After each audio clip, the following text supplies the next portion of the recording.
endorsement of the fact that the president is still the regional kingpin of Mount Kenya.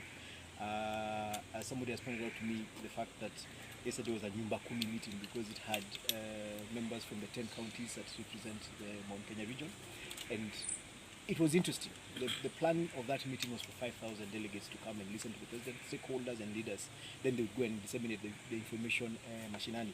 But we ended up having over 20,000 people who showed up yesterday in that meeting, until the president himself was in shock because he's never really had a meeting that size. So the first thing is to appreciate the fact that people still want to listen to him. People are seeking him for direction.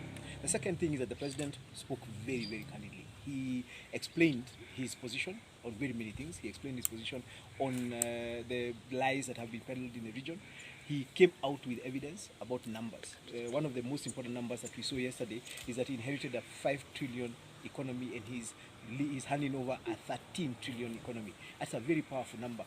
Because within that economy, you are now able to see all the things we're talking about, whether it's infrastructure, whether it is money to the elderly, whether it is hospitals, whether it is schools, whether it is the devolution, the power of devolution.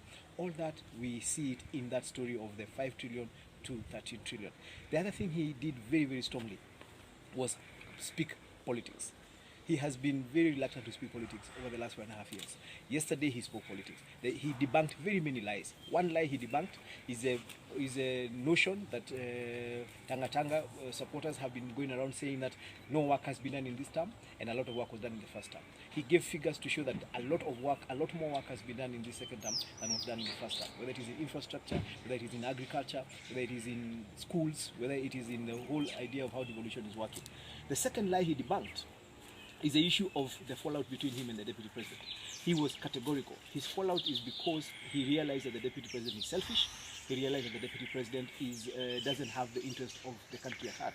And he gave an example of 2017, when we were in the middle of a civil strife following an election results, and he felt very strongly that he needed to do everything he could to secure the interest of every Kenyan, while the deputy president was adamant that since we have government, we need to take a hard position and we need to deal with the people who are refusing to listen to us.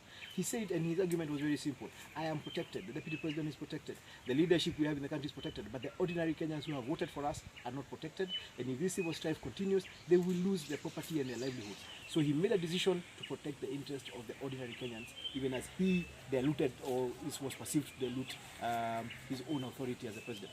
The third lie he debunked was the issue of the handshake.